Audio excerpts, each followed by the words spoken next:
este ciclo del intelectual y su memoria con la presencia de don Francisco Márquez Villanueva.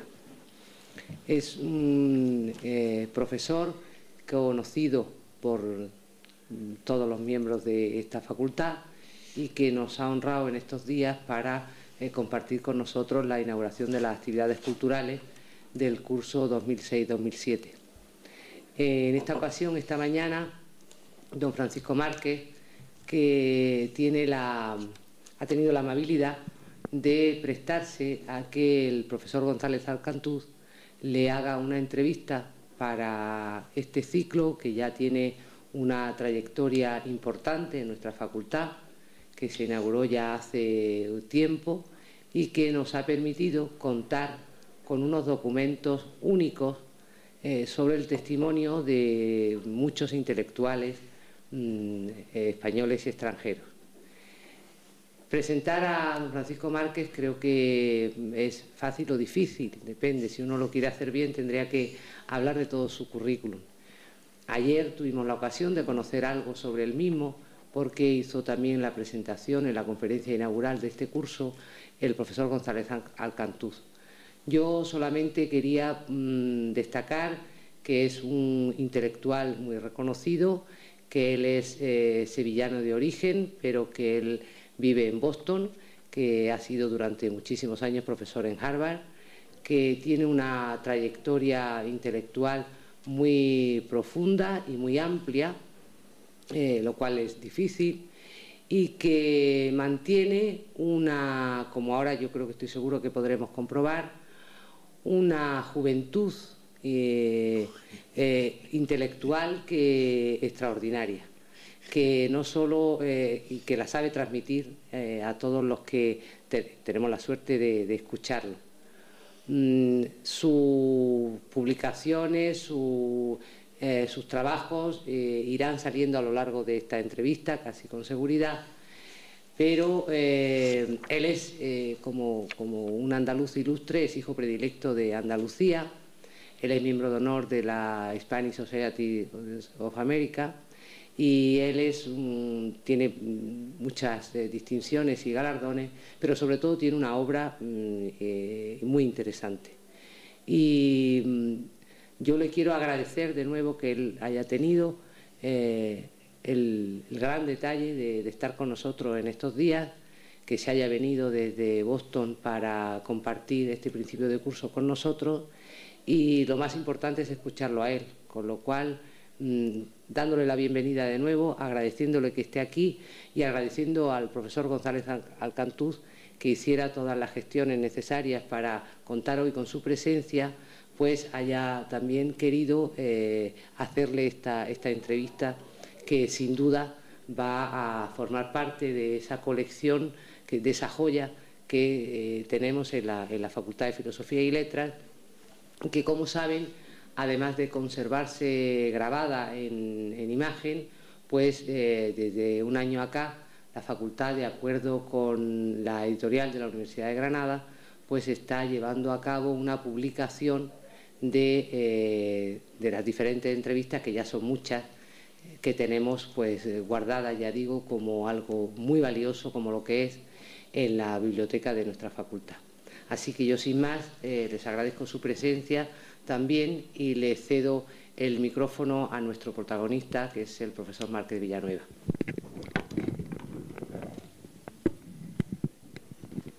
¿Este o este?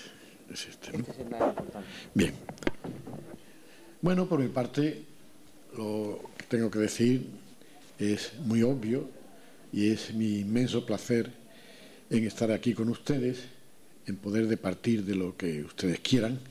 Me tienen enteramente a su disposición.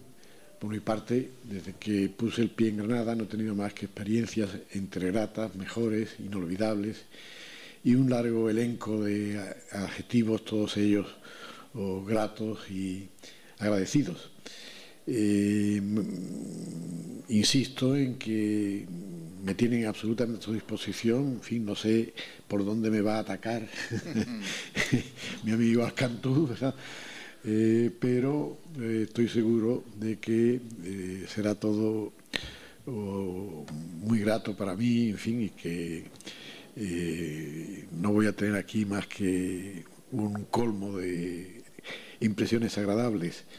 Desde el primer momento en que se habló de mi participación en estos actos, o que acaba de referirse la profesora Martín Vivaldi, se me habló de Américo Castro. ¿Por qué no hablas de algo de Américo Castro? Y yo dije que sí, que en fin, que no tenía ningún problema. Lo que pasa es que ya he hablado y he escrito bastante, ¿no?, sobre Américo Castro, y les dije únicamente, bueno, a los amigos, ¿verdad?, si pudiéramos atacarlo desde un ángulo quizá un poco nuevo, una nueva perspectiva, tal, y sugerí entonces el tema acerca del que hablé ayer, ¿verdad? Por supuesto, me quedan muchísimas cosas en el tintero sobre Américo Castro, teniendo en cuenta algo que no sé si realmente existe aquí conciencia acerca de ello, que es lo profundamente granadino y el profundamente andaluz que era Américo Castro. Ya saben ustedes que hay por ahí diccionarios y todo esto, una curiosa, bueno, semiverdad, pero ya saben ustedes que las semiverdades son en realidad mentiras, que es su nacimiento en Brasil, ¿verdad? Vienen por ahí artículos en las enciclopedias y todo eso que dicen filólogo brasileño. Bueno, nació en un sitio que se llama Niterói. Yo una vez dando una vuelta en una turística, ¿verdad?, por la bahía de Río, pues el barquito paró en un sitio, miró para allá y era Niterói. Y era uno de los sitios más pobres y más pequeños allí de la bahía de Río. Y me acordé naturalmente de Don Américo, ¿verdad?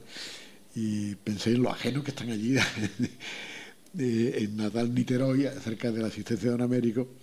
Y también lo mismo nosotros, no tenemos la menor imagen mental de aquello, ni mucho menos. Era un sitio, de decir, muy pobre y muy poco atrayente, cuidado. Era de lo más mísero, ¿verdad?, de toda la bahía de Río, por otra parte maravillosa. Don Américo, ya digo, tenía un cariño enorme a su Granada. Yo me llevé con él muy bien, en general, vamos, siempre, tengo una gran gratitud. Yo no he sido discípulo, como dicen por ahí, tampoco de Don Américo. No estuve en sus aulas, fui únicamente amigo. Y, naturalmente, y persona que se honró, ya digo, con su amistad, persona de la cual tengo, naturalmente, unos recuerdos extraordinariamente positivos e inolvidables. Y una de las cosas por la cual desde el primer momento nos entendimos muy bien fue de andaluz a andaluz. Él como granaíno y yo como sevillano. Incluso hacíamos un juego que era ponernos a hablar, diríamos, usando nuestra modalidad dialectal exagerada. Él se ponía a hablar muy en granaíno, casi caricaturescamente, y yo en sevillano también caricaturescamente. Y nos divertíamos mucho con esto. Algo también que no sé si ustedes saben es que Don Américo, en sus últimos años de vida de recluso que hacía en Madrid, daba escapadas a Granada, a su Granada, con su hija que le acompañaba para esto. Tenía ya muchos años encima, claro. Y venía aquí de riguroso incógnito a pasar unos días y él lo único que hacía era pasear por Granada.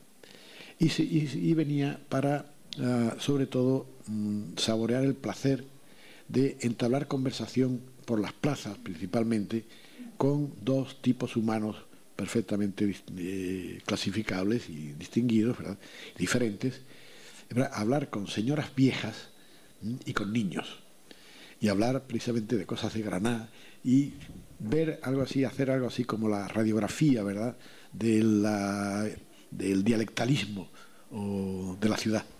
Y en eso él disfrutaba inmensamente y lo pasaba muy bien.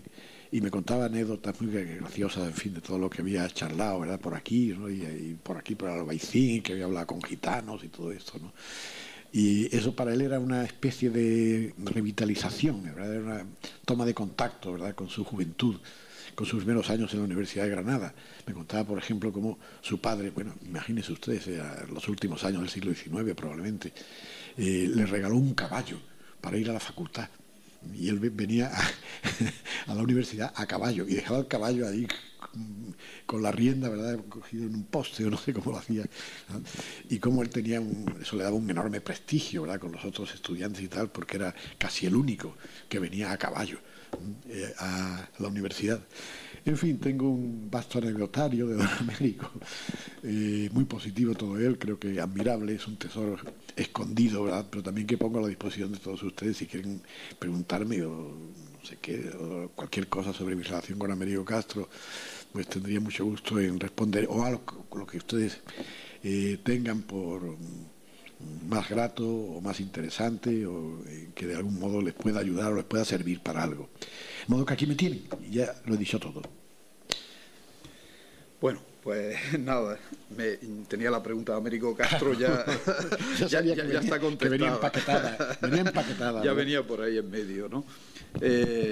Maravilloso. Bueno, yo quisiera empezar, lógicamente, agradeciéndote a ti la presencia y al decanato, y además de a la decana, a José Zúñiga, vicedecano de Actividades Culturales, que ha estado en la trastienda de todos estos actos.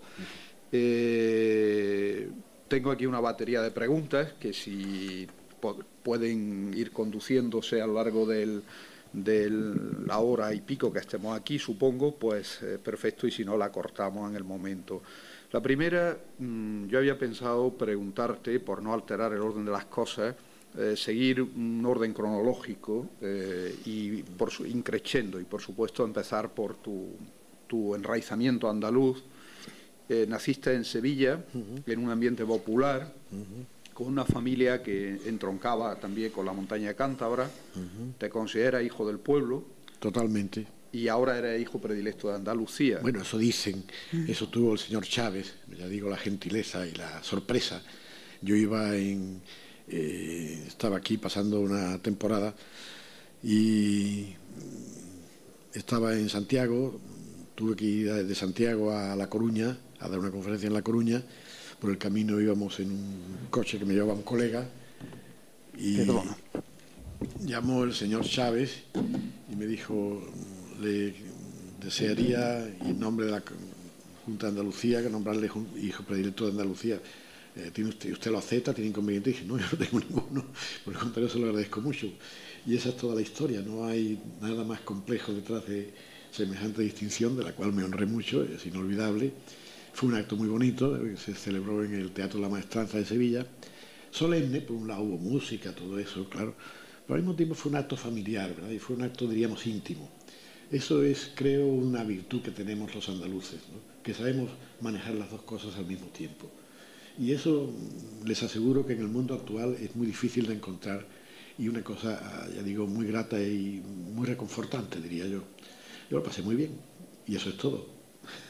Y además te consideras hijo del pueblo, es decir, que vindica con mucha pasión y fuerza que no pertenece a las clases altas de la región, sino que tu extracción es modesta. En absoluto, en absoluto, en absoluto, en absoluto.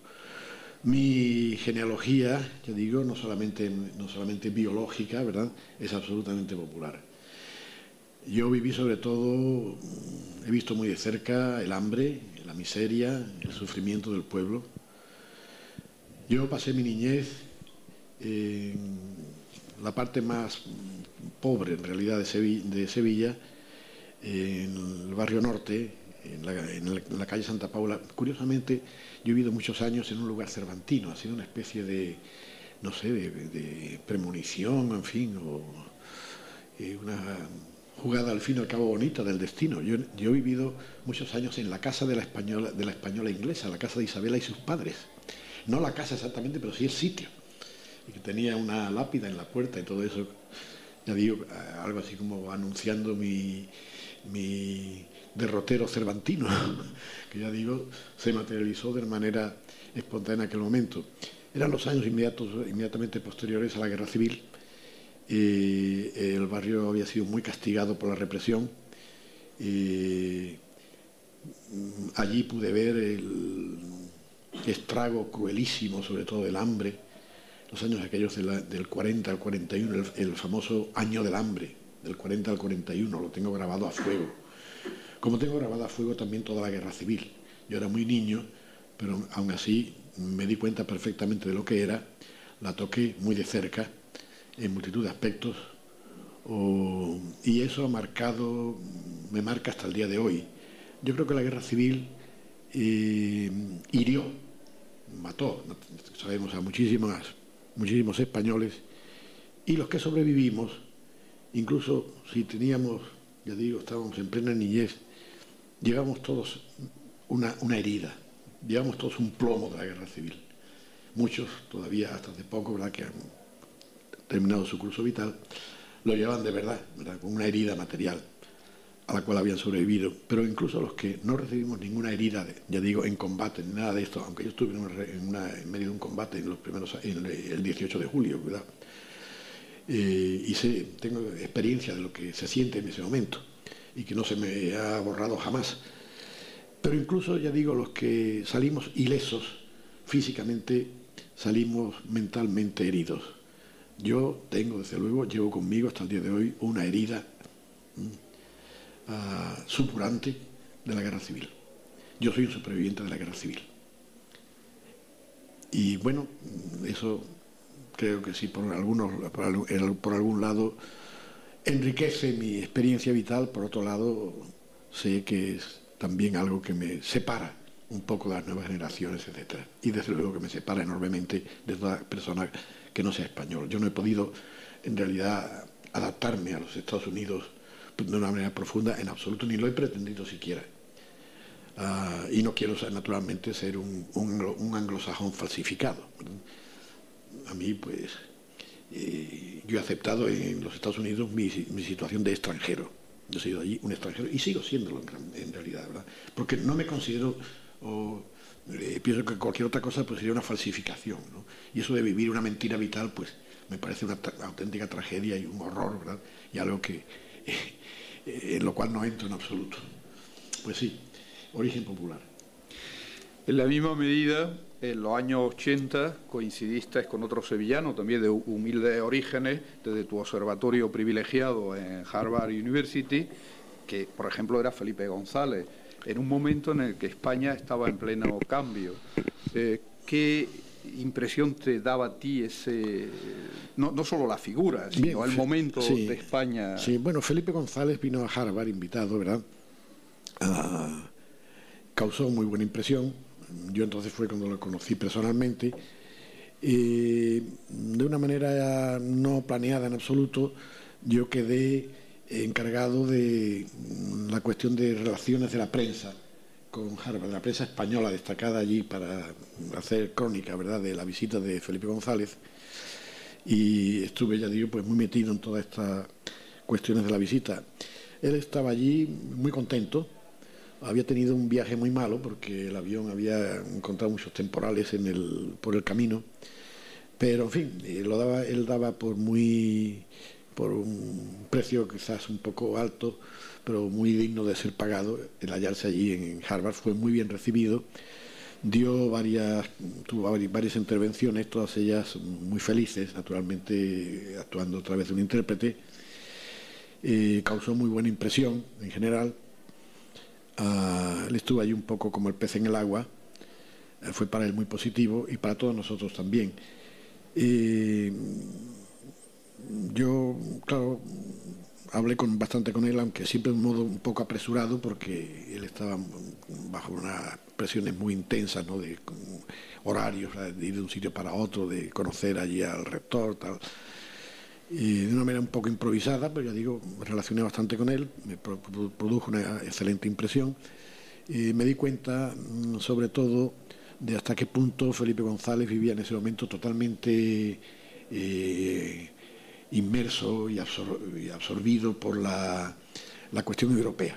Él allí en realidad no habló más que del problema problemas políticos de la Unión Europea, el papel de España dentro de ella, las repercusiones, etcétera, ¿no? Y habló principalmente, ya digo, de problemas de Europa. Claro, eso allí pues tenía más acogida, ¿verdad?, que, diríamos, temas simplemente españoles. Por otra parte, me pareció que tal vez, ¿verdad?, en ese momento, no digo en otros, Felipe González vivía absolutamente inmerso en la política exterior. Y el tema de la política interior para él era, en ese momento, me dio la impresión de que era un poco secundario, lo cual no sé si era muy acertado, en fin, eso además es una impresión puramente personal, puramente mía, ¿verdad? Pero, ya digo, fue una experiencia muy grata y que por parte de Harvard, ¿verdad?, pues dejó incluso deseos de que volviera. Y creo que alguna vez probablemente se le invitará o surgirá la ocasión de que pueda ir allí de una manera más tranquila y hablar ya con una otra clase de perspectiva, ¿no?, ya de personaje histórico, que en ese momento era totalmente el señor que hacía historia, no día a día, ¿verdad?, y no quien la enjuiciaba o quien la proyectaba hacia una digestión respecto al futuro. Sin salirnos de Sevilla y este vínculo que te une Sevilla-Boston, sobre el cual volveremos, la Universidad de Sevilla, literalmente y sin utilizar circunloquios, te expulsó de su seno materno, como siempre mala madre. Eras crítico, no te conformabas con los argumentos establecidos. Sí.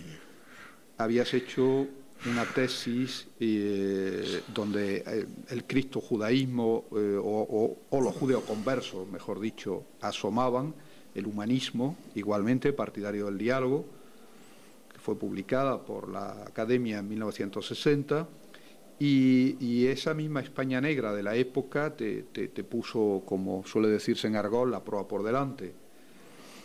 ¿Cuál es tu experiencia de este momento de separación o de exilio real de un intelectual que tiene inquietudes abiertas? Pues, ¿qué quiere que diga? Muy triste, muy triste, muy triste y muy deprimente. Yo intentaba, bueno, yo no pasé de profesor adjunto, que era lo que había entonces, que era una situación, en fin, completamente deleznable por todos los conceptos, no digamos el económico. Yo no tuve entonces, ni he tenido desde entonces, en fin, algo quizás que me singulariza. Y ruego que me comprendan ustedes. En cuanto a esto, yo no conozco la impresión, no tengo, ya digo, la experiencia de ganarme la vida en España. Yo nunca me he podido ganar la vida en España. Yo me marché ya bajo absoluta desesperación en el año 59, yo estaba ya prácticamente metido en los 30 años, no tenía absolutamente el menor camino de ninguna de las maneras. Además me lo dijeron, no esperes nada en España, que te conocemos ya muy bien, cuidado. Y después vino una gestión semi-oculta, que era la amenaza de expulsión y el consejo de que me marchara, de que me quitara de en medio, antes de que me quitaran de una manera violenta o de una manera, diríamos, de expulsión oficial.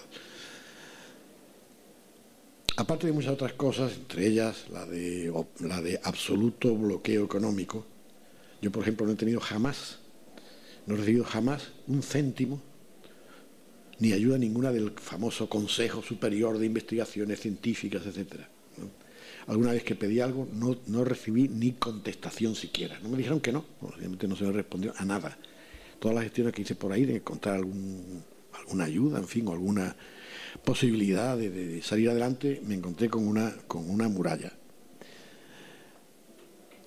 Y bueno, ya digo, una gestión privada, diríamos no oficial, después de que incluso se produjeran, después de una campaña perfectamente definida y clara, ¿no?, de hostilidad y de bloqueo, pues hubo un incidente provocado en una clase, en un incidente perfectamente planeado y que prácticamente hacía imposible ya mi docencia.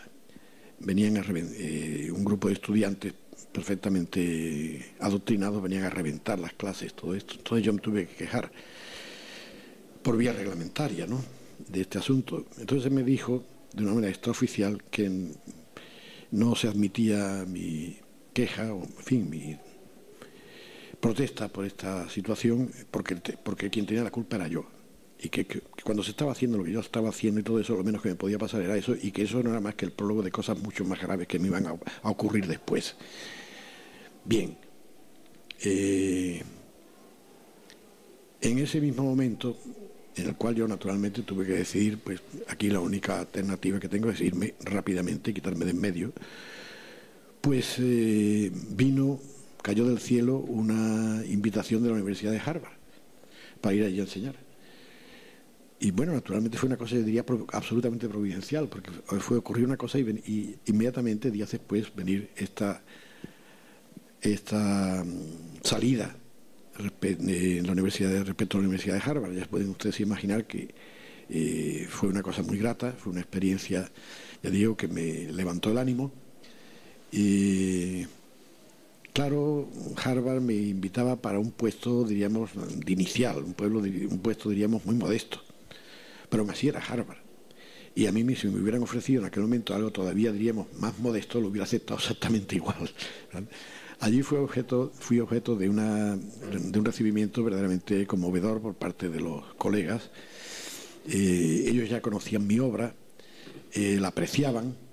En fin, y allí llegué y encontré, pues eso, un ambiente de cooperación, un ambiente de amistad, un ambiente en que se me daba la bienvenida de una manera auténtica.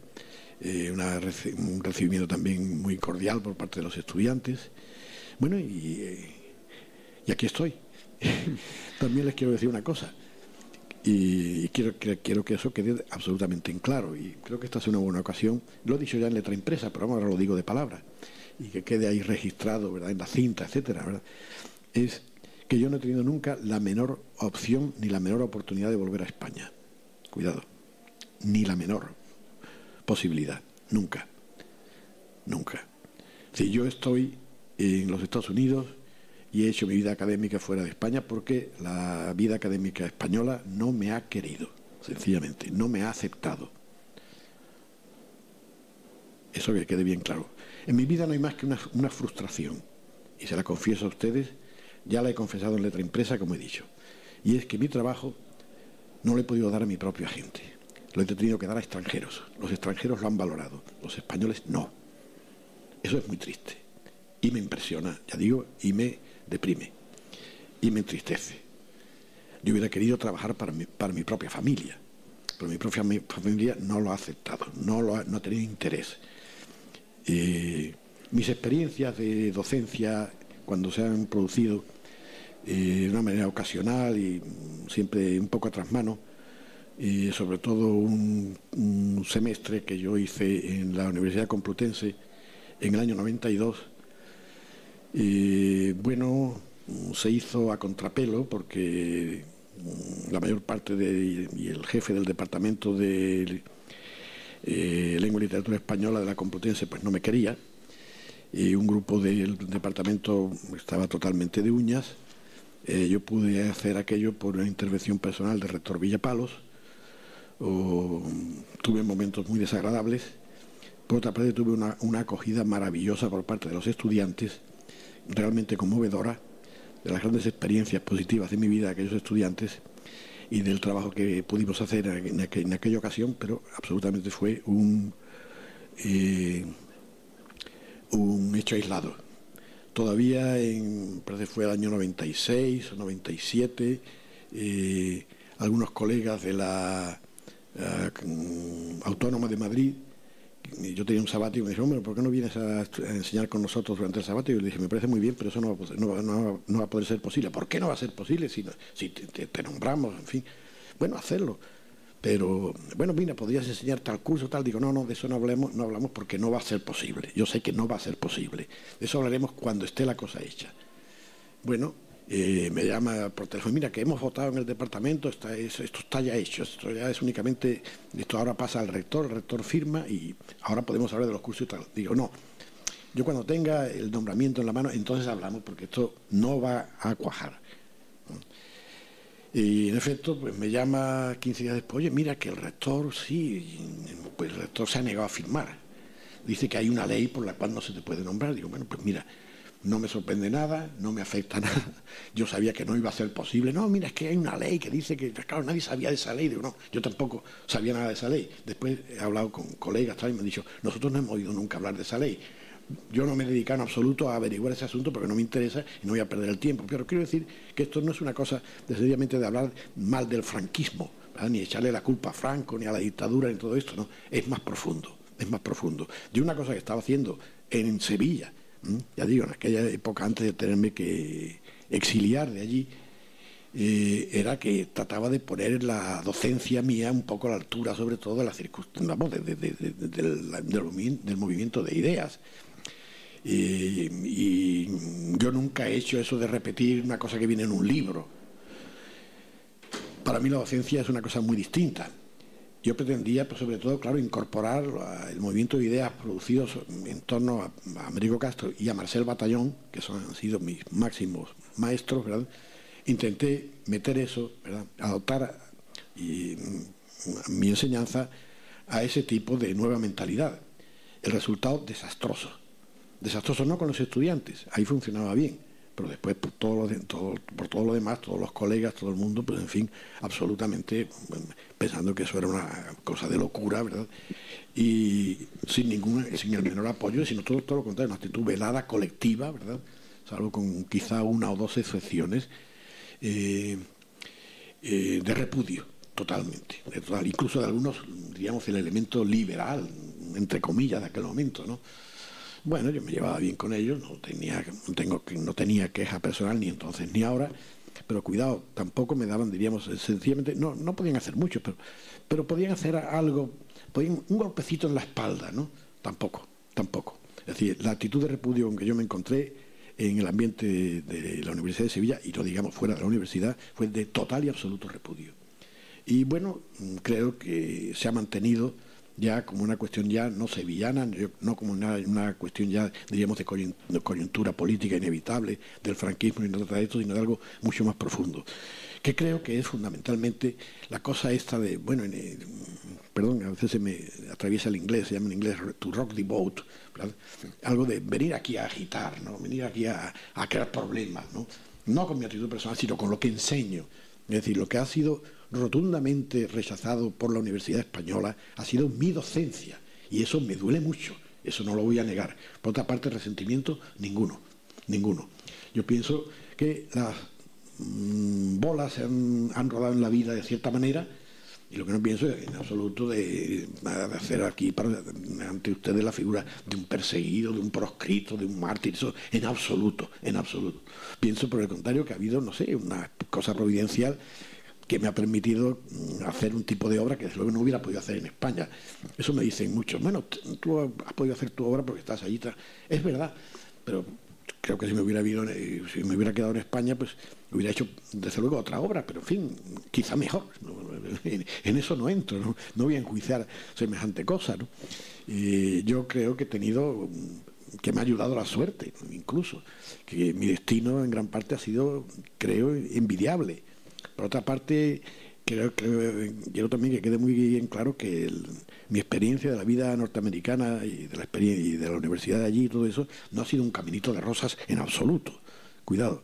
A mí, los Estados Unidos, América me ha dado eso de las grandes oportunidades y todo eso, yo no las he visto. Eso de América, tierra de oportunidades, todo esto, para mí no ha existido. Ni he visto mucho que eso exista, cuidado. La vida allí es muy dura, durísima, cuidado. A mí América lo que me ha dado ha sido algo, claro, por la cual desde luego estoy agradecido, porque me ha dado algo que no me ha dado mi patria, que me ha permitido trabajar honradamente y ganarme la vida, cosa que en España, ya digo, se mostró totalmente inviable. Pero cuidado, a mí América no ha hecho más que pagarme mi trabajo, cuidado, lo cual ya es mucho, no voy a decir que sea poco. Ahora, es decir, ningún trato de privilegio ni grandes oportunidades, eso ni hablar. Yo he tenido que ganarme la vida en los Estados Unidos, ya digo, día a día y al céntimo. Yo no he tenido que vivir, en fin, con mi familia, etcétera, no hemos padecido necesidad, pero cuidado, yo he tenido que, en muchas ocasiones, que mirar el céntimo en los Estados Unidos. El mundo académico americano hoy día es sencillamente mísero. Es decir, lo que se paga y el pago de la enseñanza es realmente increíble, ridículo, comparado con cualquier otra profesión. Y ya digo, yo he tenido en Harvard, fuera de Harvard, etcétera, siempre que sudar el último céntimo que me han pagado. Bueno, pero me considero al mismo tiempo afortunado, no tengo ninguna queja. y al fin y al cabo he podido hacer fundamentalmente lo que quería. Y eso no puede cotizarse en términos materiales. Y en ese sentido estoy muy satisfecho y no tengo en absoluto arrepentimientos ni resentimientos de ninguna clase respecto a mi propia personalidad y al curso de mi vida. Ninguno. Aquí estoy contento y a disposición de ustedes.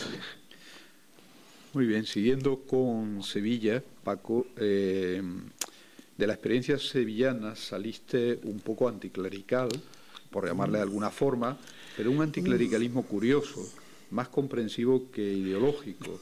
Por ejemplo, ¿cómo se interpreta que la Conferencia Episcopal Española te invitase, por ejemplo, cosa que cuando me mandaste la separata me llamó mucho la atención, te invitase a que le hablase a la clerecía de San Juan de Ávila, por ejemplo? Háblanos de tus santos, háblanos de Santa Teresa, de San Juan de la Cruz. Es decir, ahí hay otro mundo. Bueno, cuidado, yo de anticlerical creo que no tengo nada. Tengo muy buenos amigos en el clero, incluso. Lo de la conferencia episcopal a mí me sorprendió extraordinariamente. Me quedé lo que se dice, me quedé helado cuando me hicieron la invitación. Me enteré de que tenía un obispo, amigo, que me había leído, etcétera, que es el obispo de Jerez, con el cual sigo muy buena relación. Él lo hizo todo. Cuidado, a mí me interesa muchísimo la historia religiosa. Para mí la historia religiosa es una especie, diríamos, casi de alma de la historia. A mí me fascinó, sobre todo la cuestión de la historia espiritual, ¿verdad? La historia, al fin y al cabo, eclesiástica, ¿no?, de España durante la Edad Media y el Siglo de Oro, fundamentalmente. Leí la literatura ascético-mística con un gran placer. Descubrí a Santa Teresa, que hasta el día de hoy es, ya digo, un auténtico alivio de las penas de la vida. Una página de Santa Teresa te llena el alma, en todos los sentidos, incluso en el religioso. Yo creo que tengo una beta religiosa, aunque no diría yo, no la he comercializado nunca. Yo he procurado buscar una intelección profunda, sobre todo para la literatura ascético-mística, y verla como una emanación, ¿verdad?, o como algo inserto, un producto de todo lo que está ocurriendo en España en esos momentos. Claro que mi interpretación no cuajaba o no cuadraba con las tendencias generales, sobre todo de lo que estaba escrito. Pero es que a mí también me entraban unas ganas un poco quijotescas de rectificar la injusticia, ¿no?, y sobre todo la pereza con que se venía leyendo toda la cuestión, toda la literatura ascético-mística, ¿no? Claro, por una razón sencilla, y es que en la literatura ascético-mística española hay una palpita, ¿verdad?, en ella, un trasfondo, ¿verdad?, de problemas políticos, sociales, etcétera, muy fuertes. La misma Santa Teresa tiene mucho de esto. Lo que ocurre es que no se leía, en gran parte porque no se podía leer, porque era todo codificado.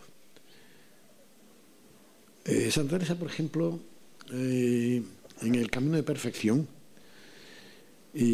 comienza a decir, bueno, yo como soy una tonta, y como no sé nada, y como no entiendo nada de teología, nada de eso, pues por eso escribo este libro. Porque como fundadora, ¿verdad?, y priora, tengo obligación incluso de adoctrinar a mis monjas. Y como no quiero problemas, claro, está hablando naturalmente de la Inquisición, como no quiero, que la tiene fichada, el proceso de la Inquisición tuvo siempre preparado el proceso para quemar a Santa Teresa, lo tenía perfectamente archivado para actualizarlo en cualquier momento. No lo actualizó nunca. O sea, ahí actuó la providencia. Cuidado. Pero ella sabía que estaba hecho y que estaba en un peligro tremendo. Y dice, bueno, pues yo lo que voy a hacer es explicarles a ustedes el Padre Nuestro. Padre Nuestro, porque eso no, aquí no hay problemas, ¿verdad? Por aquí no vamos a tener, no vamos a tener ningún tropiezo. Entonces empieza con Padre Nuestro. Y claro, ella dice que va a explicar al Padre Nuestro, pero apenas pasa incluso de explicar las dos palabras primeras, Padre Nuestro. Padre Nuestro. Y empieza a darle vueltas al Padre Nuestro, y darle para acá y por allí, y venga más Padre Nuestro y tal. Cuando uno lee esto, uno dice, bueno, será una gran escritora, está muy bien escrito, pero esto es una pesadez tremenda. Pero bueno, ya, Padre Nuestro, bien, ya me he enterado, Padre Nuestro. Y uno dice, bueno, esta señora escribe muy bien, pero al mismo tiempo es una plumífera. Está aquí tratando de sacarle demasiado kilometraje, ¿no? A Padre Nuestro, ya me enteré. No. Está diciendo una cosa muy importante. Padre. No dice juez. No dice rey, no dice nada de esto, dice Padre. Y dice nuestro. Es decir, nadie tiene, ¿verdad?, la propiedad privada de Dios. No hay un Dios, claro, para los cristianos viejos y otro para los cristianos nuevos, que es en realidad lo que está practicando la sociedad española en ese momento. Es decir, que todo eso de Padre Nuestro es una tremenda protesta de ella. Cuidado. Es, ya digo, un poner el grito en el cielo, literalmente. ¿Verdad? Bueno, todo este trasfondo late de una manera muy intensa en la literatura ascético-mística. Y es un poco la vena que yo he procurado seguir. Y que naturalmente en el caso de Juan de Ávila es absolutamente abrumador y apabullante y tremendo. Él mismo lo dice. Yo estoy prácticamente condenado a la hoguera, lo dice en su obra. Y esto además, dice San Juan de Ávila, me ha dado una comprensión especial, ¿verdad?, de todo el problema religioso y de toda la sensibilidad del acto religioso. Cuidado. Bueno, todo esto me parece fascinante, todo esto es rigurosamente nuevo, voy a decir, ¿verdad? Todo esto no ha entrado ni siquiera todavía, ¿verdad?, en la percepción general, ya digo, de la historia eclesiástica, ¿verdad?, de la historia de la espiritualidad, de todo esto es un campo nuevo en el cual hay un inmenso trabajo, porque el problema con la literatura ascético-mística es un problema de volumen y de peso, son toneladas de libros, ¿verdad?, y hay que leer página por página con una atención exquisita, ¿no? Bueno, yo he procurado por lo menos abrir unos caminos, dar unos ejemplos a base de lo que yo puedo hacer, ¿verdad? Y eso, pues, es una parte de la cual yo estoy relativamente satisfecho. Y yo estoy muy influido, creo, por el tipo, diríamos, de pensamiento cristiano de la literatura ascético-mística española, que me parece maravillosa y con la cual paso muy buenos ratos, cuidado. Y de la cual, ya digo, no me desdigo. Respecto a la conferencia episcopal, he de decir que me trataron de una manera exquisita, que pude hablar con absoluta libertad, que me daban muy bien cuenta de que algunas de las ideas mías no cuadraban mucho con el panorama mental de mi auditorio, que era todo el clerical, clérigos. Establecí muy buenas relaciones con todos los que estaban allí. Los obispos me trataron, ya digo, de una manera excelente. Yo creo que les produje a los obispos una sensación, cuidado, no de oposición, ni mucho menos, sino un poco de desconcierto. Ellos en realidad me veían como un ser un poco extraño, ¿no? Y no es que no es que encontrara un ambiente de oposición, sino todo lo contrario, un ambiente de gran curiosidad. Me llevé de ellos la sensación colectiva de perdonen ustedes la expresión, quizás un poco brutal, de una gente, diríamos, mal alimentada intelectualmente, ¿verdad?, más que de otra cosa, y en absoluto de nada, diríamos, de hostilidad, ni mucho menos. Yo creo que ellos dieron una gran prueba de amplitud mental. Yo extremé también, desde luego, no diré condescendencia, pero en fin, el deseo de no molestar, ¿no? En mi vida privada, yo he tenido siempre el criterio de no molestar a las personas, ¿verdad?, no faltarle el respeto a nadie, ¿verdad? Y creo que nunca lo he hecho ni con, diría yo, mis peores enemigos. No podrán quejarse de una actitud personal violenta, ni desagradable, ni agresiva. Yo no he tenido en ese terreno ningún problema nunca con nadie. Es decir, que todos mis problemas vienen exclusivamente, han venido, y todos mis obstáculos y todo eso han venido por el lado, diríamos, puramente intelectual, puramente platónico, vamos a decir. Y ya digo, no tengo sino un recuerdo muy grato de esta experiencia con la conferencia episcopal. y sobre todo tengo todavía muy buenas relaciones, sobre todo con mi amigo, el obispo de Jerez, Sidonia. Pues volviendo, si te parece, al mundo de los sabios platónicos, volvamos a Harvard. Ayer nos decías en la sobremesa que una universidad sin Dios ha sido considerada.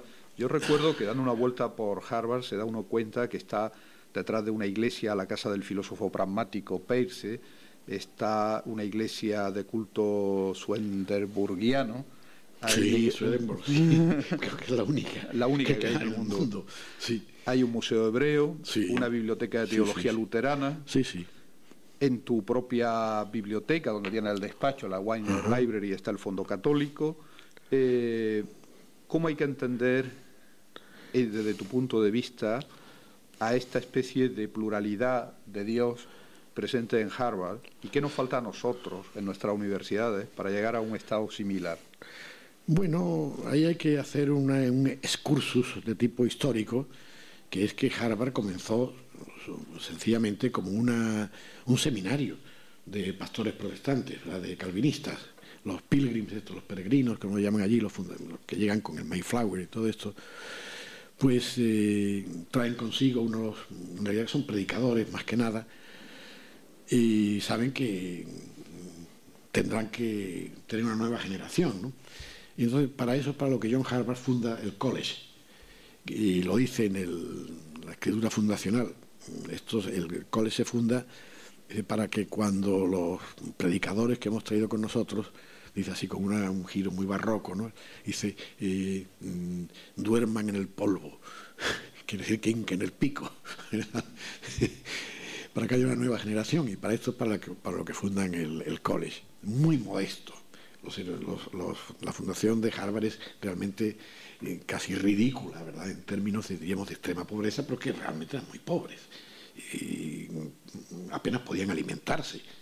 Estos que llegan de Inglaterra, no llegaban de Inglaterra, venían en realidad de Holanda.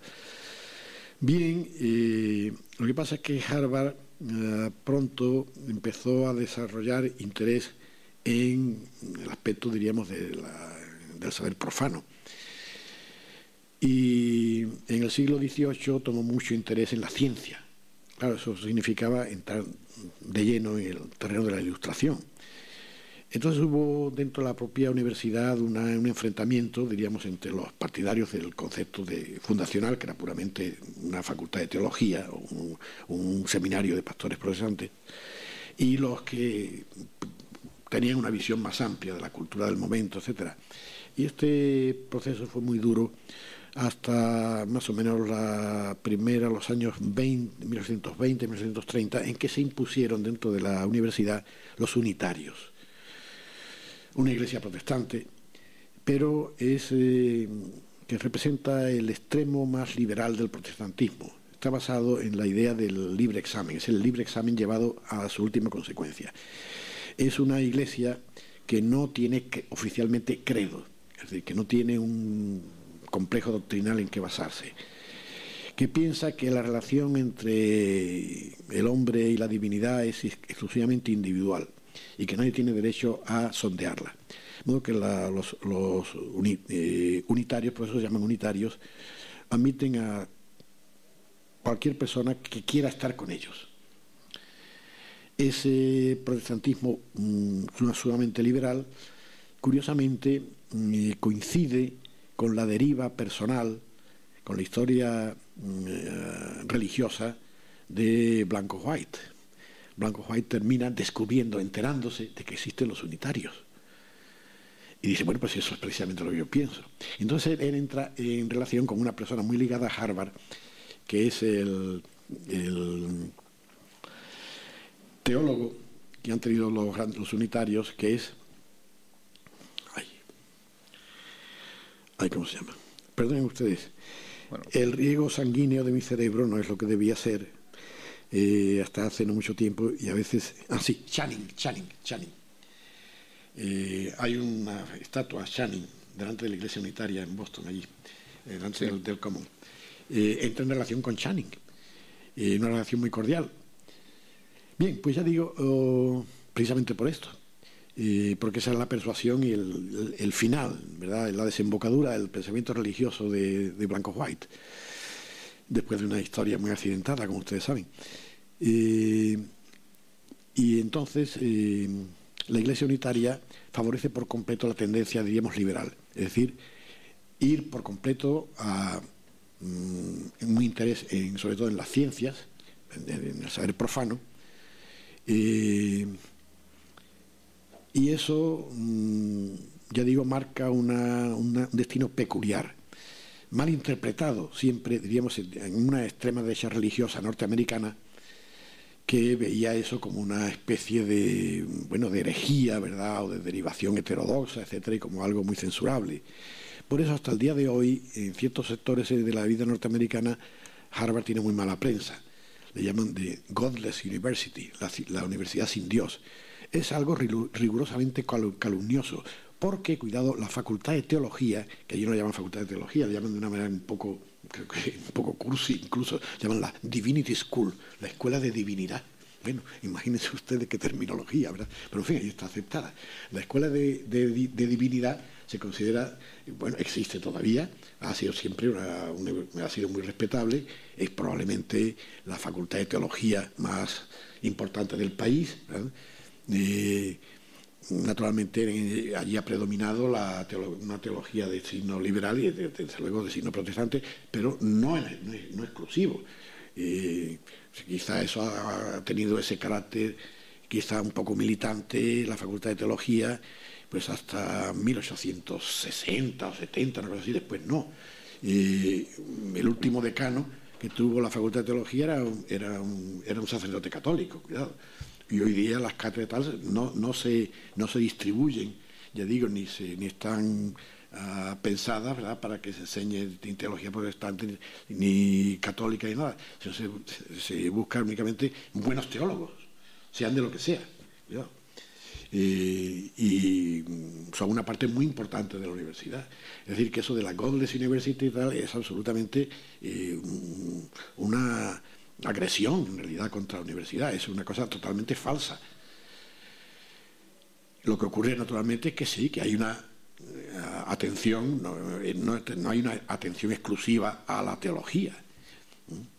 Se piensa que el saber humano no es nuestra teología, quiere decir que no estamos en esto a la altura del siglo X. Pero esa terminología y esa noción de un sitio o diríamos militantemente ateo ni nada de esto, no lo es en absoluto. Si Harvard se distingue probablemente precisamente por su abstención en ese tipo y su aborrecimiento hacia ese tipo de actitudes. Es decir, que es una cuestión sencillamente de realismo elemental, de cuál es el mundo intelectual de hoy y cuáles son las finalidades de una universidad a la altura de nuestro siglo. E incluso ya esa convicción empezó, ya digo, en el mismo siglo XVIII. Cuidado. Es decir, que eso es una noción muy falsa. En general, hay muchas nociones falsas acerca de Harvard. En España, aparte de una gran ignorancia, me he encontrado algo que también me fastidia bastante, que es la cantidad de amigos y de colegas que dicen, claro, vosotros sois una universidad de millonarios. Una universidad para millonarios. Totalmente falso. En Harvard hay millonarios, desde luego, pero son muy pocos. Quizá hay hijo de un millonario, diríamos, quizá uno de 100, uno de 50. La mayoría de los estudiantes de Harvard estudian hoy con beca. Cuidado. Es una universidad de becarios. Harvard cobra unas matrículas tremendas. Tan tremendas que, claro, únicamente en realidad millonarios pueden pagarlas. Pero eso lo sabe la universidad muy bien. Entonces eso lo compensa con un sistema de becas. La universidad hace una investigación personal, individual, de cada chico o chica que es admitido a la universidad, que es un proceso de selección durísimo, porque admite normalmente, en relación con los solicitantes, uno de 15. Una vez que ha sido seleccionado para el ingreso en la universidad, se hace, ya digo, una investigación de sus posibilidades económicas, claro están las de la familia, y se saca por una relación matemática lo que la familia puede aportar como matrícula. Entonces, el resto, porque siempre, claro, queda un déficit muy fuerte, entonces lo que se hace es estudiar el problema por una gente que lo saben hacer muy bien, están especializados en esto, un comité especial de tipo colegiado, es decir, que tiene ya una experiencia decantada, ¿verdad?, de muchísimo tiempo. Y se hace entonces lo que llaman allí un paquete económico, que es, primero, se le hace un préstamo que lo pagará hipotecariamente cuando se gradúe el estudiante. Y también se le da trabajo al estudiante, que pagado, digo, en plan de obrero, en plan completamente laboral, de que trabaje, bueno, ayudando en un laboratorio, de ayudante de un profesor, de ayuda de investigación, o trabajando en la biblioteca, etcétera, y de esa manera también detrae, ¿verdad?, del pago de matrícula. Y por eso digo, y en el caso, cuidado, de indigentes, en el caso de indigentes se le da matrícula completa, no tiene que pagar nada, es decir, tiene una subvención integral. Eso es lo que hace Harvard en cuanto a su política económica interior. Cuidado. Y esto pues hace que, claro, tenemos allí un alumnado de tipo sumamente variado. Últimamente, en tiempos hubo discriminación naturalmente, contra negros. Hubo también durante mucho tiempo una cuota secreta, pero que se existía, era pura hipocresía, contra judíos, ¿verdad? Eso ha caído totalmente, totalmente, y tenemos una representación, ya digo, negra, judía, etcétera, pues sumamente numerosa y fuerte. Y hay otra cosa también que al mismo tiempo es preciso decir respecto a esto, y es que aunque las matrículas son verdaderamente de precios espantosos, sin embargo son una ganga, porque tradicionalmente representan únicamente la mitad del gasto que causa un estudiante. Es decir, la enseñanza que recibe un estudiante en Harvard cuesta el doble de lo que paga, lo cual es muy generoso. Y naturalmente, ya digo, lo que se dice una buena compra. Si la universidad le paga $30.000 hoy, pide $30.000 de matrícula, a la universidad le cuesta 60.000. Y esos otros 30.000 salen del, lo que llaman allí la dote de la universidad, el endowment, el capital, ¿verdad?, con que se basa la vida económica de la universidad, que es totalmente privada. Cuidado, Harvard no recibe un céntimo del gobierno, ni del gobierno de Massachusetts, ¿verdad?, del Estado, ni del gobierno federal, ni nada de esto. Tiene algunos contratos de investigación con el gobierno federal y todo esto, pero únicamente por el trabajo que le hace a un encargo que le mandan a hacer.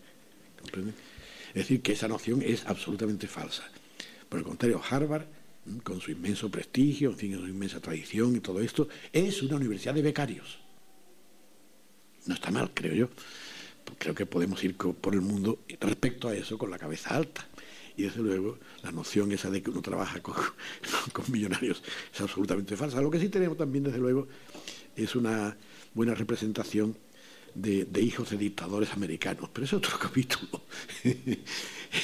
Allí hemos tenido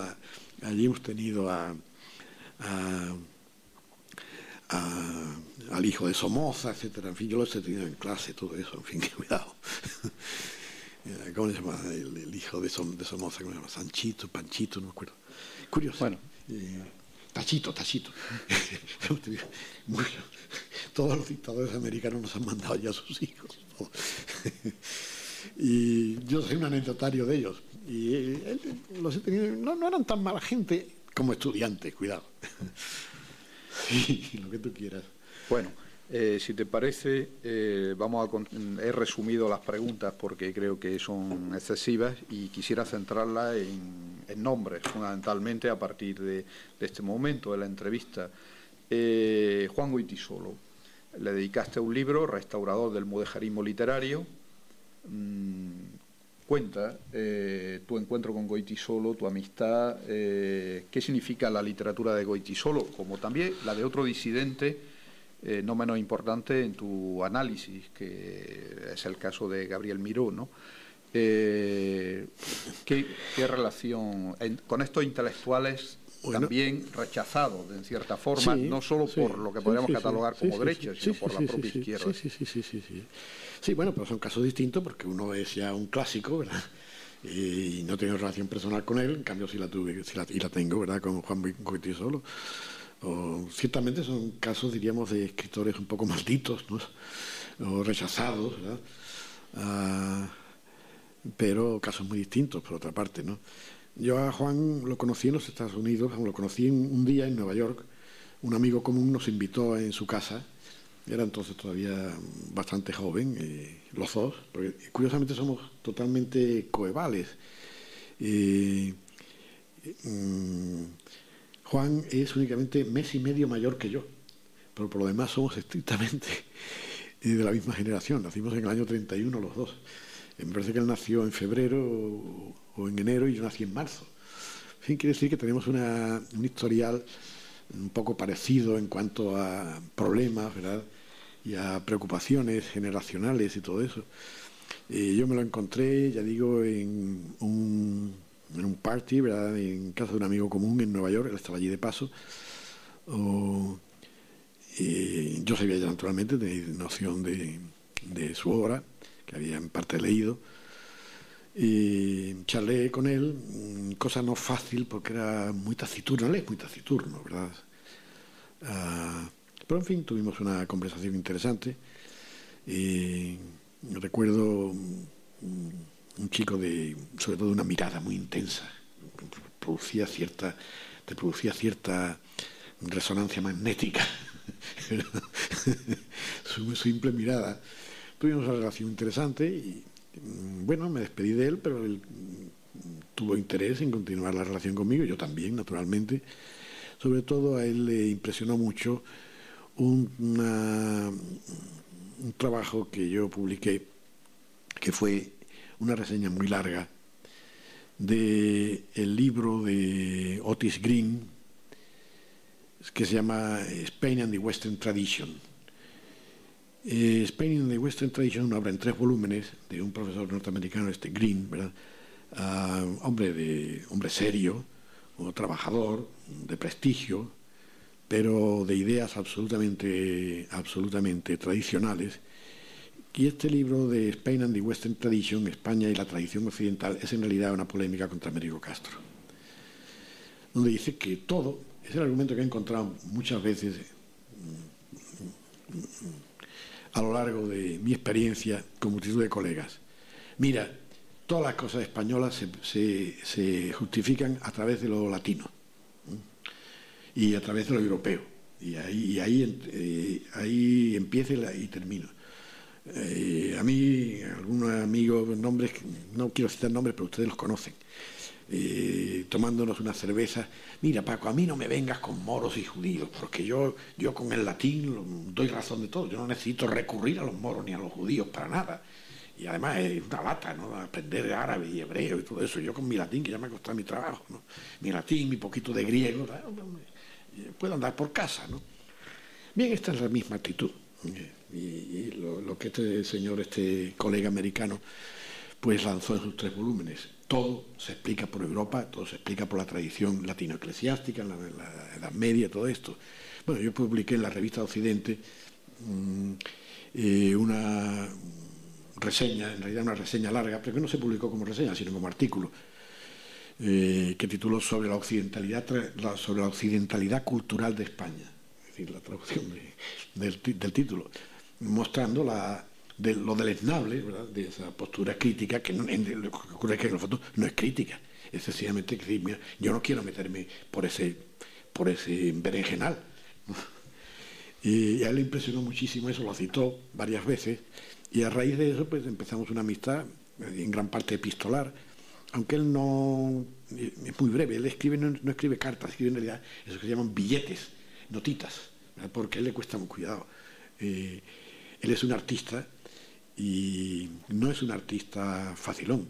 A él le cuesta mucho trabajo cada página que escribe, cuidado, de una manera agotadora, y eso me consta porque lo he visto trabajar y está en su casa incluso. Él trabaja únicamente las mañanas, se levanta muy temprano, se pone a escribir, a las 12 de la mañana está totalmente agotado y ya no puede trabajar más. y él hace su vida, bueno, se ha creado una especie de familia muy simpática y muy interesante allí en Marrakech, ¿verdad? Y está con amigos, en fin, y hace su vida de marroquí, que es una vida muy interesante, ¿verdad? Es un personaje que va por la calle en Marrakech y va todo el mundo, en fin, saludándolo, vienen a pedirle consejo, en fin, una cosa muy especial. Y yo digo, él no es un hombre, no es un epistológrafo, cuidado. Tampoco lo era don Américo, exactamente, aunque yo tengo una correspondencia, mantuve con él una correspondencia muy larga durante muchos años. He intentado publicarla, pero ese es otro problema especial y muy personal. Y viéndonos periódicamente cuando él va a los Estados Unidos, cuando hemos procurado coincidir en otros lugares. Él me ha invitado a su casa en Marrakech, he estado con él hace unos días en el homenaje que le rendían los marroquíes, en realidad las autoridades locales de Marrakech, y la institución esta de la Fundación de las Tres Culturas de Sevilla. Bueno, y lo pasamos allí muy bien y todo muy interesante, en fin, la profundidad. Con Juan Goytisolo, charlar con Juan Goytisolo, cuando se llega a ese punto en que él charla con un amigo y todo eso, es, ya digo, destapar, ¿verdad?, un frasco de perfume, ¿verdad? Es que destapar una inteligencia creadora, ¿verdad? Que es la gran diferencia, ¿verdad? Y es lo que encontramos tampoco en el curso de nuestra vida. Inteligencias realmente creadoras, inteligencias trabajadoras, positivas, etcétera, muchas, por fortuna, ¿verdad? Pero eso de la creación, eso de ver cosas nuevas, es un privilegio o una posibilidad, una facultad que muy pocas cabezas tienen. Con Juan, hable de lo que hable, nos dice siempre alguna cosa nueva, profundamente suya. Algo que no escucharíamos de otra boca, de otra fuente, y que es rigurosamente estimulante. Yo, en mi experiencia, creo que habré conocido y creo que he tenido gran suerte 3 o 4 a lo largo de mi vida. Una de ellas, naturalmente, también don Américo, ¿verdad? Y les aseguro a ustedes que es una experiencia absolutamente distinta de cualquier otra. Y que es, bueno, un desafío, es un placer, es un goce, ¿verdad? Es una experiencia de aprendizaje, ¿verdad? Es algo muy peculiar y acerca de lo cual no he visto que exista un corpus, ¿verdad?, de doctrina, ¿verdad? Que esta cosa, diríamos, de la capacidad creadora, ¿verdad?, tengamos realmente un marco conceptual digno, ¿verdad?, a la cual referirnos, ¿verdad? Por lo menos esa es mi experiencia. Es una experiencia totalmente diversa y para la cual cabe decir que no está uno preparado, ¿no? Pero es algo que le cambia a uno también, ¿verdad? Y en ese sentido, pues yo me considero afortunado, primero en mi vida, por haber tenido contacto directo con varias mentes de esta clase, una de ellas Juan Goytisolo, con el cual mantengo muy buena relación. Una relación un poco especial, porque no es tampoco una relación, diríamos, íntima de meternos cada uno en las cosas personales del otro, en absoluto, nada de eso. Es sencillamente de ponernos a hablar de cosas serias, ¿verdad? No es de ponernos ahí a contarnos chistes ni nada de eso, ¿verdad? No es cosa de tomarnos unas copas, ¿no? Él es rigurosamente, bueno, él es una especie casi de monje, cuidado. Tuvo una época en que había mucho, pero ahora mismo vive de una manera casi ascética. Su casa de Marrakech es muy bonita, muy cómoda, pero nada en absoluto pretenciosa.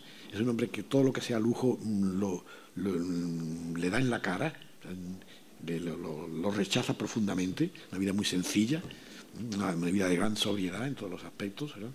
Y tratando siempre, y con la cabeza ocupada en cosas realmente de auténtico trabajo, de auténtica creación, que empieza por ser mental y que después se traduce naturalmente en las páginas, ¿verdad? Se vuelve literatura, pero ha comenzado por ser pensamiento, cuidado, y es un pensador, cuidado. En ese sentido, pues me considero afortunadísimo, y uno de los grandes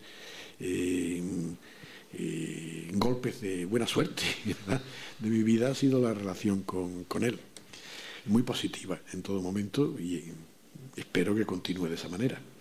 En fin, ya tanto él como yo generacionalmente estamos ya muy en la cuesta abajo, pero en fin, que lleguemos hasta donde podamos.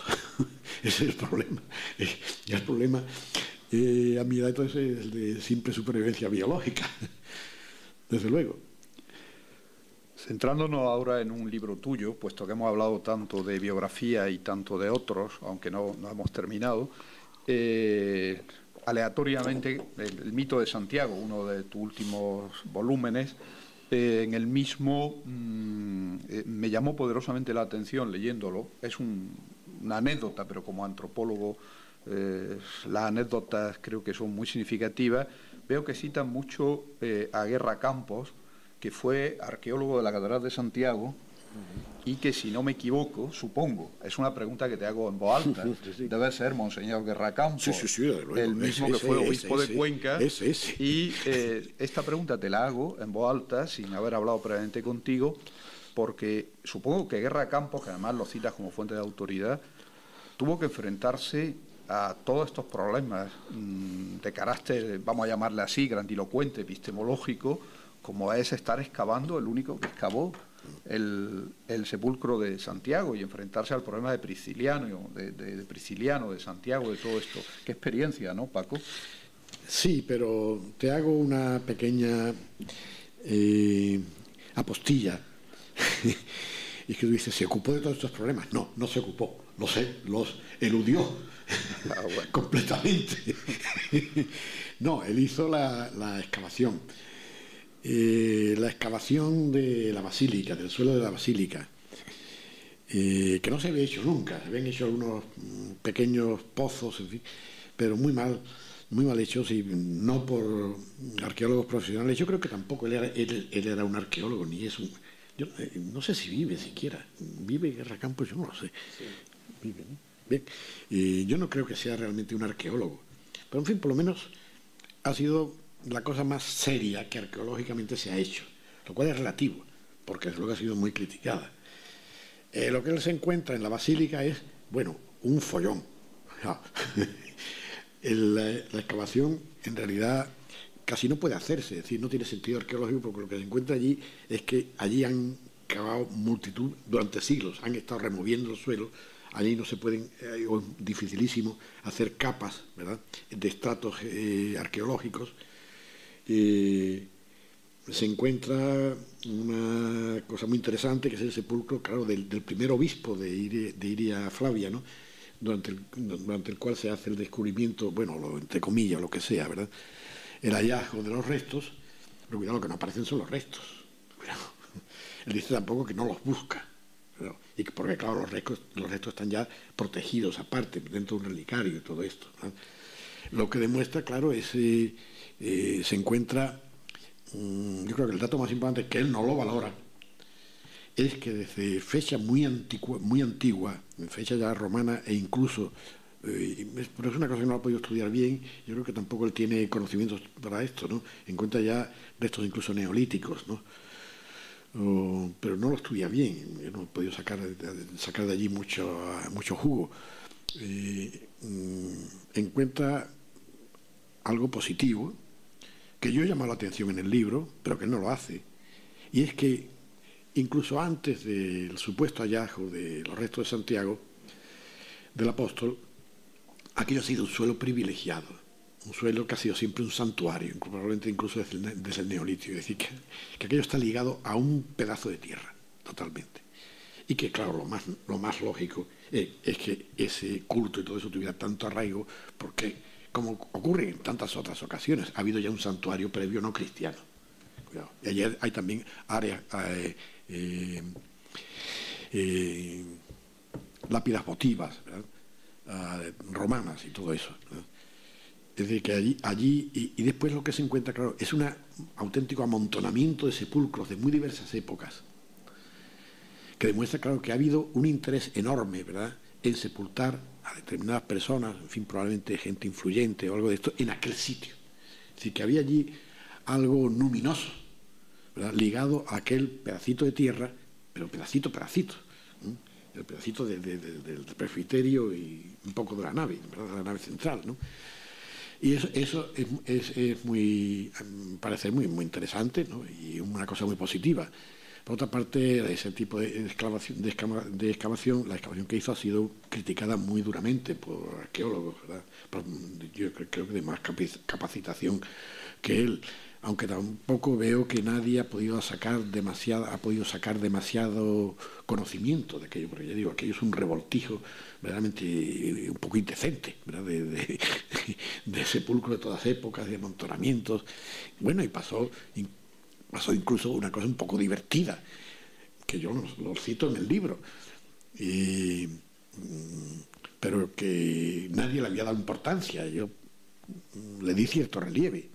Cuando aparece el sepulcro con una inscripción indudable, y quizá el sepulcro más prestigioso, ¿verdad? En fin, de más cuidado, más rico, aunque es muy sobrio, que es el del obispo, se llama Rudecindo, me parece que era, pero no sé, fíjense, porque me falla la memoria a veces. En este momento no estoy seguro. Pero, en fin, el obispo claro, es un gran descubrimiento, porque de ese obispo no existía ningún testimonio, únicamente era una noticia puramente tradicional. Y estaba naturalmente metida en toda la balumba esa de cosas legendarias y tal, incluso el nombre del obispo. Pero aparece el sepulcro del obispo, de piedra, con una inscripción indudable, con fechas, es decir, un desideratum. Pero entonces vienen, destapan la tumba, se encuentran un esqueleto, lo estudian desde un punto de vista forense y se llevan una gran sorpresa. Esos restos corresponden a una mujer de unos 50 años. No está mal, ¿verdad? No está mal. Lo obispo resulta que es una mujer. Cuidado. Creo que lo que pasó... Pero el Monseñor Guerra Campos no hace de eso ningún problema, ni nada. Todo eso, ni se preocupa. Es decir, el señor no ve problemas. Los problemas es que los toree otro. Lo que ha debido de ocurrir es, claro, con esta cosa de luminosa, ¿verdad?, del sitio, del enterramiento, en algún momento lo que ha debido ocurrir es que han destapado la tumba del obispo, han tirado los restos del obispo y han metido ahí una señora influyente, ¿verdad?, de Santiago de Compostela, de sabe Dios, ¿verdad? Eso es lo que ha debido de pasar, ¿verdad? Pero incluso llevan ese chasco, que de primera no está mal, ¿no? Que están allí todos los forenses, todos aquí tenemos al obispo, y resulta que es esa señora. No, nadie, supongo que alguna feminista caiga en la cuenta y diga, cuidado, es que probablemente había allí una señora emboscada, ¿no? Algo así como la papisa Juana, ¿verdad? Algo de eso. Sí, esa es la cuestión de Guerra Campos. En realidad, ya digo, todo es una cuestión abierta. Todos los aspectos, diríamos, de Santiago histórico es una cuestión abierta y con respuesta muy difícil. Y naturalmente el reconocimiento ese que hacen en el siglo XIX, sobre la cual se basa un rescripto oficial del Vaticano declarando legítimos, ¿verdad?, auténticos, ¿verdad?, los restos y todo eso, pues en fin, todo esto tiene es una carencia de base y de una superficialidad científica que no se mantiene, ¿no? Sencillamente, ¿no? Ahora, eso por otra parte es un tema que al fin y al cabo no tiene tanta importancia a sí misma, ¿no? Todos sabemos que todo aquello es mítico, sencillamente, de arriba abajo, ¿no? Y bueno, no es gran novedad, ni vamos a ganar mucho poniéndole rótulos a las cosas. Ese ha sido mi acercamiento en el libro. Yo lo que no discuto en mi libro es la autenticidad de todo aquello. Me parece una cuestión absolutamente innecesaria. ¿Qué duda cabe? Que todo aquello es una pura construcción, ¿no? Es una construcción. No es en absoluto un hecho histórico. Ha sido una construcción histórica precisamente para influir en la historia, ¿verdad?, para canalizar el ser histórico de España en una determinada dirección, con aspectos positivos y negativos, ¿verdad? Y desde luego lo que no creo que haya... Lo triste de esto es que hay todavía gentes empeñadas en hablar de la autenticidad de aquello.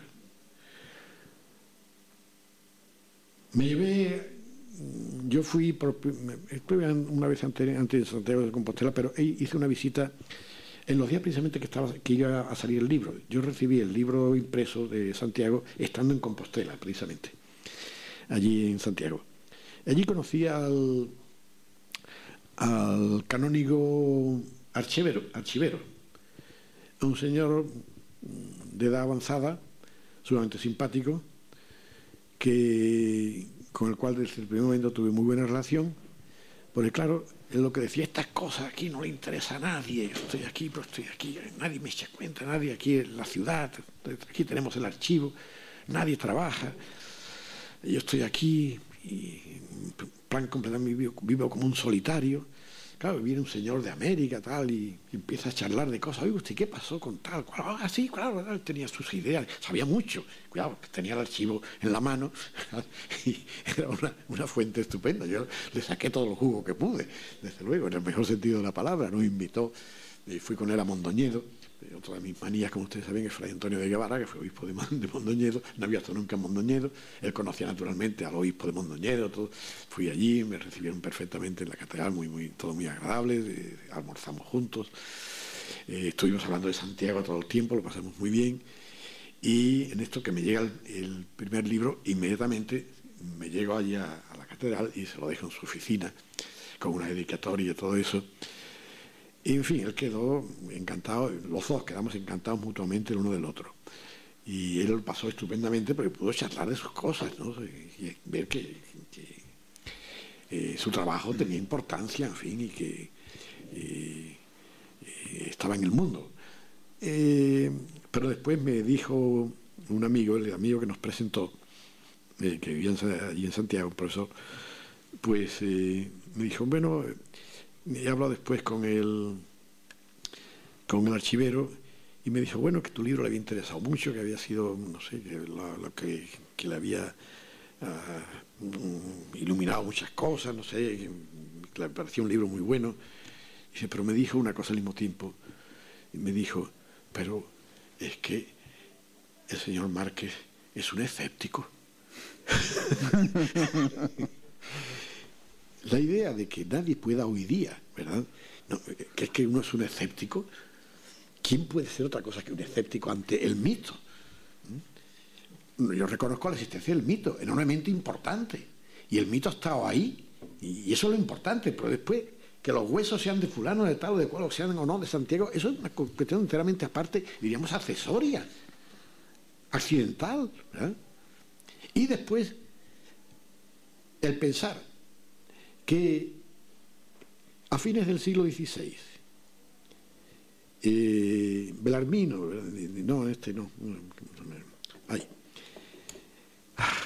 el fundador de la moderna historia eclesiástica, que es un jesuita, que es un cardenal, Baronio,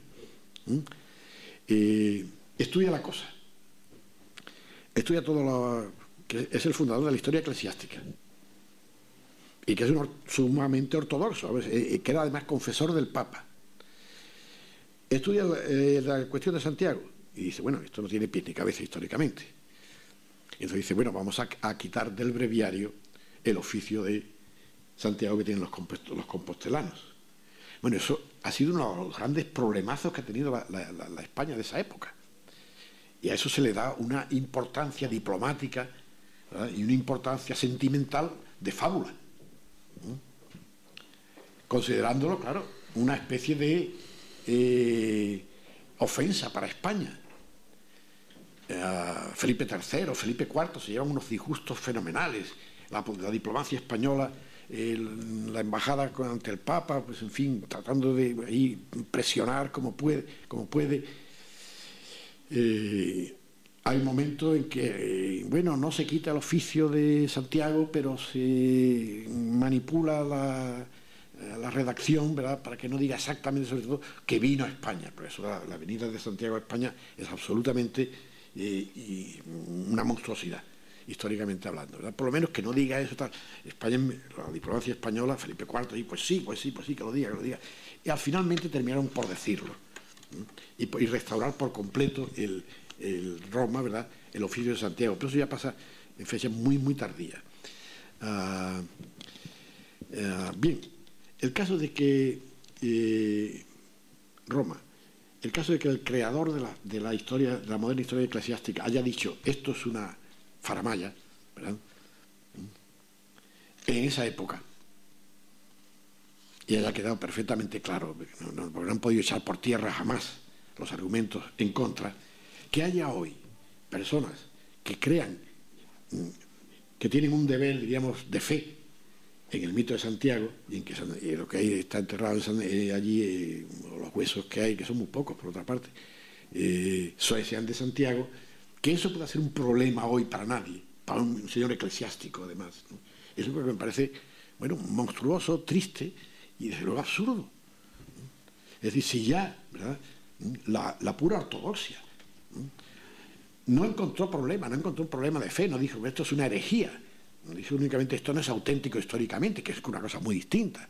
Si eso no, para una cabeza recta, para una cabeza sana mentalmente, ¿verdad?, no ha podido ser problema a fines del siglo XVI y principios del siglo XVII, que hoy ningún señor, porque es creyente y porque es sacerdote, etcétera, el señor era canónigo, claro, pueda tener un problema con eso y escandalizarse de que haya un escéptico. Eso es lo que me parece tristísimo, lamentable, y en fin, algo que me apenó muchísimo cuando este amigo me dijo, oye, mira, que dice que este pobre hombre que se quedó hecho polvo, porque dice que tú eres un escéptico, hombre, que puede ser uno, pero que puede ser uno, ¿no? Esto me parece realmente tristísimo y una cosa que me deprimió, francamente, ¿no? Y ya sé que mucha gente está por ahí escandalizada, ¿no? Y por eso, claro está, en Galicia, me dijo el editor que de momento vendió una gran parte de la tirada en Galicia en muy pocas semanas. En Galicia, sí, que lo leyó, yo creo que todo el mundo, en Galicia. Pero en Galicia no se ha publicado ni una sola gacetilla. Cuidado. Hay, por lo visto, hay un decreto de silencio, ¿verdad?, total acerca del libro. Y hasta ahora se han publicado varias reseñas, pero ninguna de España no conozco ninguna. Cuidado, ninguna. Únicamente en ABC salió una reseña muy bien hecha, por cierto, aunque cortita. Y eso ha sido todo. Sé tú. Bueno, si te parece la última pregunta, porque no nos podemos ir de esta sala sin preguntarte por una figura eminente que estuvo relacionada también contigo y con personas de gran lucidez, que no podía ser otra que don Antonio Domínguez Ortiz. Bueno, pues esa es también otra cabeza creadora. Bueno, para mí fue prácticamente una persona de la familia. Yo le conocí cuando yo era estudiante y él estaba en Sevilla, no en la universidad. La Universidad Española nunca tampoco permitió la entrada, que la pisara, ¿verdad?, a Antonio Domínguez Ortiz.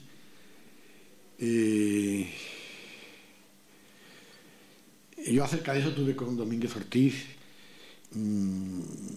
cierto enfrentamiento. Pues yo le decía, bueno, ya me era público, ¿no?, la clase de veto que le ponían, ¿no?, el horror, claro, de que lo rechazaran en las oposiciones, ¿eh? Imagínense ustedes, rechazar a Domínguez Ortiz. Es decir, el rechazarle en las oposiciones, el ver los que habían en cambio entrado en esas oposiciones, la desproporción, ¿verdad?, la diferencia, ¿verdad?, la injusticia total, descarada, vergonzosa, yo suponía. Y decía, mira, Paco, a mí eso en realidad no me importa. Yo con mi cátedra de instituto, enseñando a chicos de 15, 16 años, ¿verdad?, yo lo paso muy bien. Para mí, yo no me encuentro en absoluto capitidiminuido por eso, ¿verdad? Y yo no tengo ningún resentimiento. Yo sé, desde luego, las razones de todo esto, ¿no? Y lo sabía de antemano, lo he sabido siempre. Pero a mí esto para mí no es problema, ni yo comparto esa indignación que tú sientes.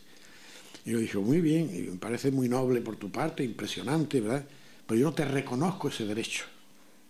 No te reconozco ese derecho no por ti, sino por los estudiantes que no han tenido tu docencia. Tú no has podido hacer el impacto que tenías que hacer donde te correspondía. Y no hablo por ti, ya sé que tú no tienes problema por ese lado, tú eres muy generoso, pero francamente, en nombre de los que han tenido que sufrir en cambio a indeseables intelectuales, ¿verdad?, y a ignorantes, ¿verdad?, en nombre de ellos te digo que no tienes derecho a tener esa actitud. Eso fue algo que yo quiero discutir con él con frecuencia. En esa época yo estaba haciendo mi tesis doctoral. Nos encontrábamos en archivos, en bibliotecas y tal, donde éramos los únicos, y buscando las mismas cosas y detrás de las mismas cosas, ¿verdad? Hay algo fundamental sobre Domínguez Ortiz que yo lo he puesto de relieve, pero que he visto que, aunque está perfectamente publicado, la gente no quiere hacerse cargo, no quiere enterarse, no quiere hacerse cargo de ello.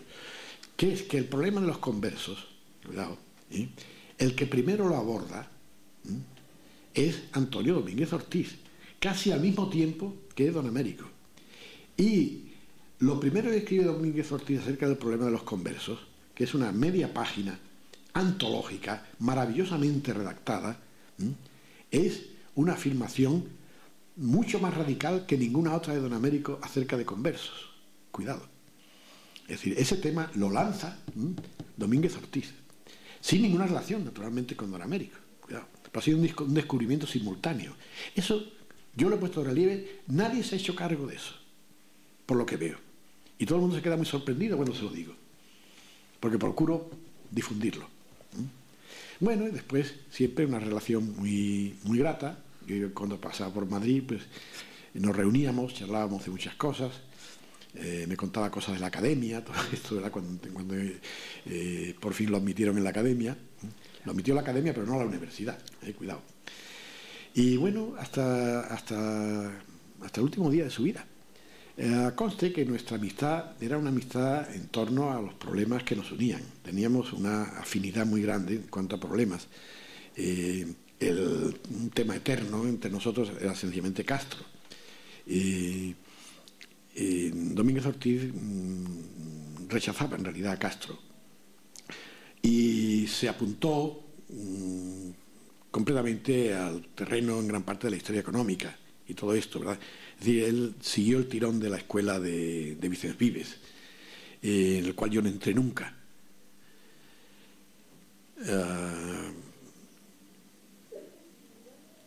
En cambio, Antonio no entró nunca de veras ni en el campo de la literatura ni en el campo de la historia intelectual.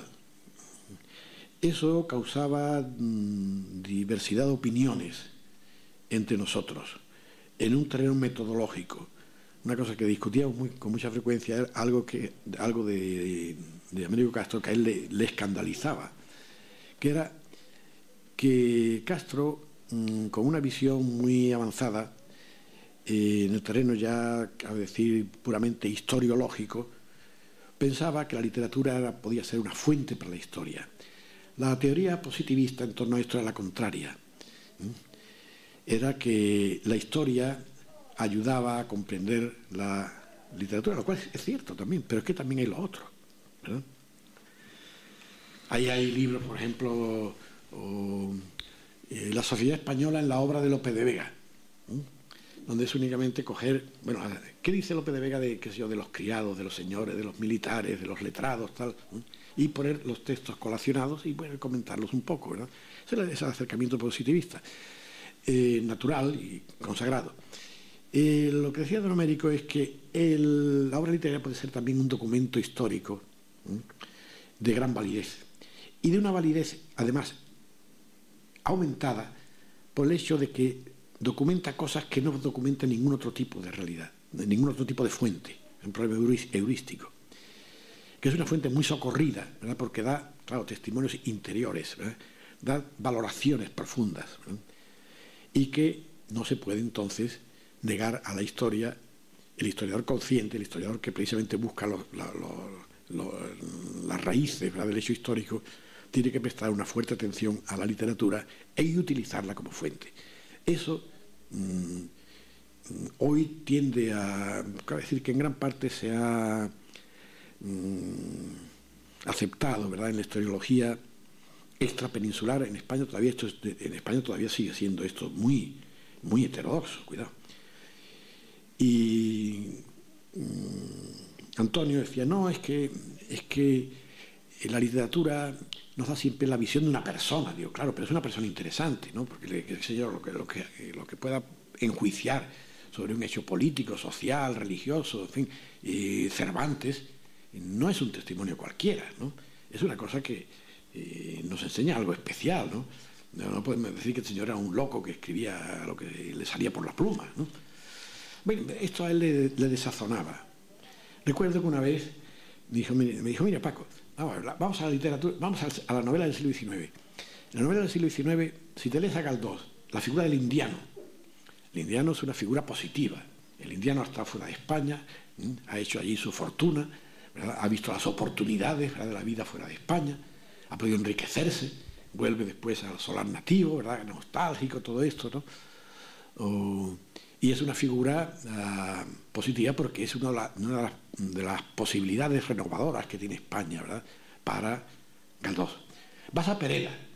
En Pereda el indiano es un explotador, ¿verdad?, que ha hecho su fortuna de manera dudosa, ¿verdad?, fuera de España, que representa, diríamos, la deshispanización.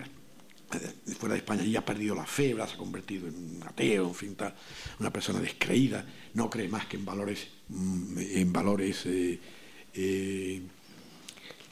materiales, económicos, ¿verdad? Enseguida quiere hacerse allí como la mejor casa del pueblo, todo esto, ¿no? Y es una figura en realidad odiosa. Y ahora yo digo, bueno, ¿y a quién le echamos cuenta? ¿A Galdós o a Pereda? ¿Qué pasa entonces con el valor historiológico, ¿verdad?, de la obra literaria como documento, como fuente? Yo dije, bueno, pues mira, el argumento me parece que está muy bien muy estupendo, está muy bien buscado. Ahora, lo que ocurre es que la figura del indiano no nos sirve ni para irnos con Galdós ni para irnos con Pereda.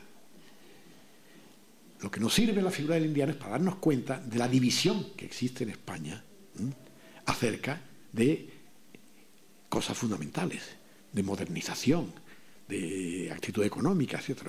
Ahí es donde está el valor historiológico, no sencillamente en que nos desposemos, ¿verdad?, con las ideas ni de Castro ni de tal. Y ese testimonio es sumamente interesante y en ese sentido es plenamente válido y te da además una matización de los aspectos incluso de tipo emocional, ¿verdad?, del hecho histórico, que es muy rica, que no te la da ninguna otra fuente, no te la da ninguna estadística, ninguna cosa de este tipo. Es decir, que teníamos nuestras discusiones acerca de esto que eran muy fecundas. Yo aprendí mucho con él y bueno, y él también creo que en algunos momentos creo que adoptó más o menos un poco ideas muy parecidas, ¿no? Y sobre todo lo que no tuvimos jamás fue ninguna cosa desagradable, ni incomprensión, ni eso, todo lo contrario. Cuanto más discutíamos de todo esto, cabe decir que más nos queríamos, ¿verdad? Y yo incluso algunas veces se lo decía un poco, mira, yo encuentro tu orientación muy conservadora, y él venía a decirme un poco también, de una manera muy agradable, en fin, no con esta violencia, pero él venía también a decirme, mira, y tú eres un poco botarate. Creo que ese era el fondo de la discusión, ¿verdad? Pero eso nos acercaba todavía más, nos hacíamos todavía más amigos, ¿verdad? Que creo que es como debe de ocurrir en estos casos, porque no vamos a estar pensando igual, ¿no? Sería un aburrimiento espantoso, ¿verdad?